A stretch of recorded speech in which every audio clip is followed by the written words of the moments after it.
Welcome sa ating YouTube channel, Main Search Updates. For today's video, mga kaaldab, pag-usapan po natin ang tungkol dito nga po sa Itbulaga, kung saan napanood po natin kanina. Ito nga pong The Age is Right, kung saan meron nga pong isang contestant ang sumali or nabunot. No?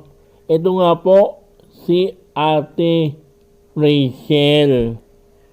Kasi nga po nagkataon lang na nagkataon nga na si Joel ang guest po nila.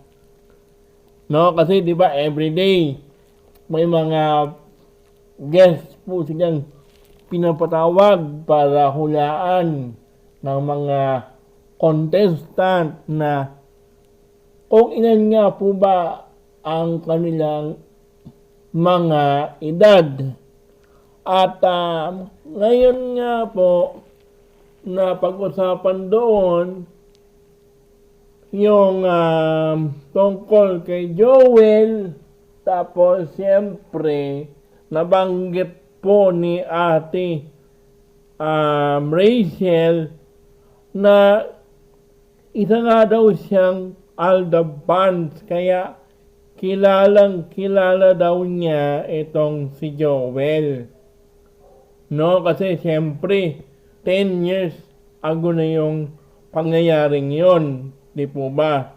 Nasa 20 plus lang noon itong si Joel noong panahon ng Aldab. Ibig kong sabihin, nasa 30 plus na rin po itong si Joel ngayon. At napag-usapan po yung kanyang buhay na ngayon ay nagtatrabaho siya bilang caregiver or basta meron daw siyang trabaho doon sa ibang bansa. Tapos sa COVID ng 2 beses, after nun 5 taon siyang nagstay doon sa bansang binanggit niya. Hindi ko na po pamanggitin, no, yung bansang kung saan siya nagtatrabaho noong nakaraang 5 taon, no? Tapos umuwi siya ngayon para magpakasyon at siyempre maging para mag-reunion po sila ng kanyang mga kapatid at mga magulang niya. Siyempre, 'di ba? At nakwento niya doon na kaya nga nag-viral yung kanyang video dahil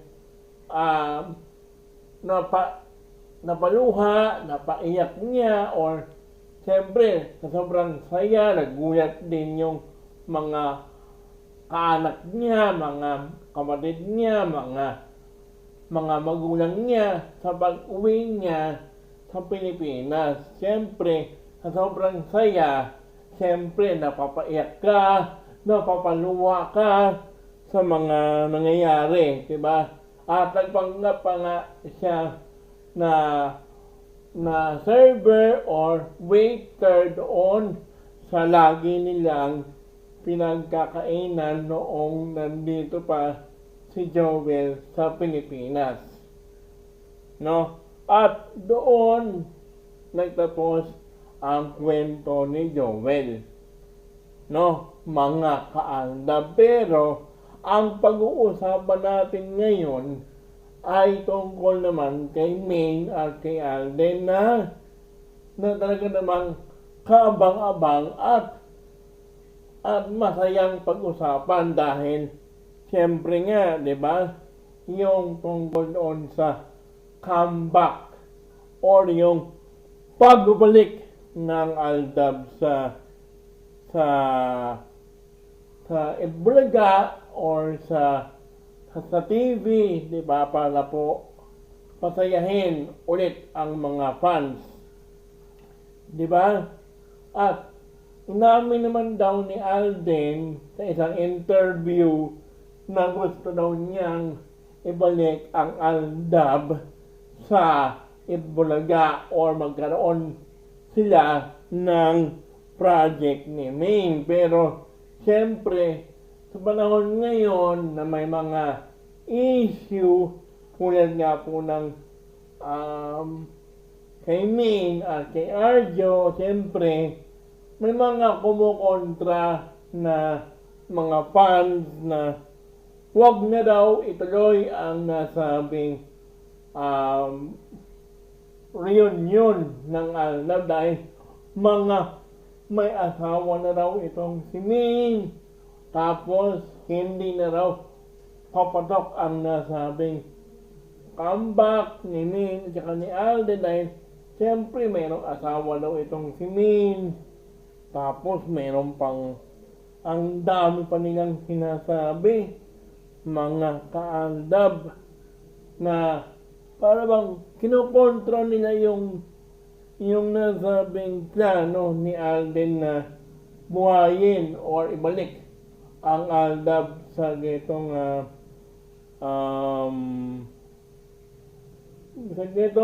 panahon. Kasi siyempre may edad na rin po itong si Alden, nasa 30 plus na rin po si Ming.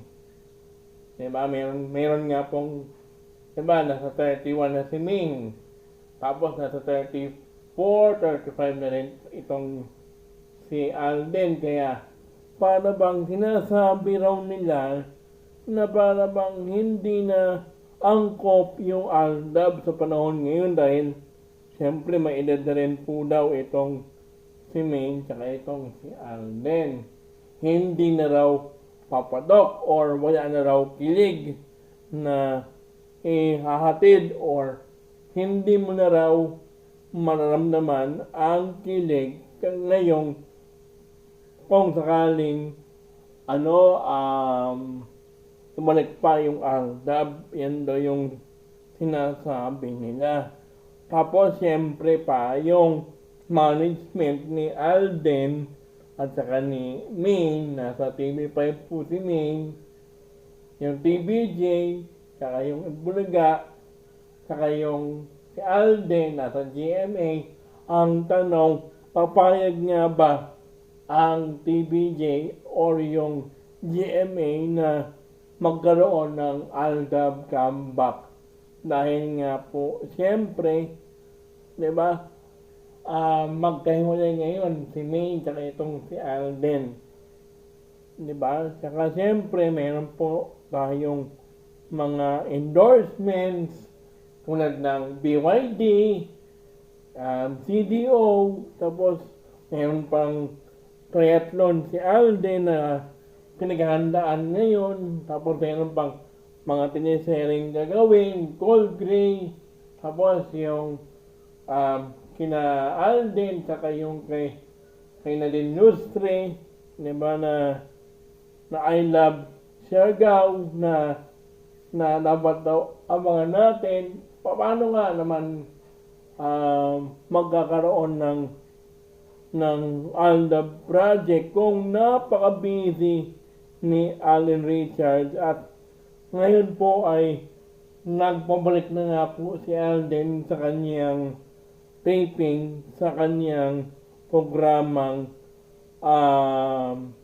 Stars on the Floor, no, mga kaaldab. Yan po yung ating update for today's video ngayong araw ng Tuesday or Wednesday, no, 2026, no, April 9, 2026. No? Pero hanggang dito na lang ang ating video. Don't forget to like, share, and subscribe for more updates kina Ming at kay Alden. At abangan po ninyo yung ating mga iba pang update patungkol kay Maine at kay Alden dahil siyempre yan po yung ating tungkulin para doon sa pagbibigay ng update or mga legit na mga balita patungkol sa mag-asawang Maine at Alden.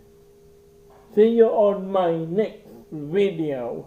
Don't forget to like, share, and subscribe para lagi kayong updated sa Maine Chart Updates YouTube channel.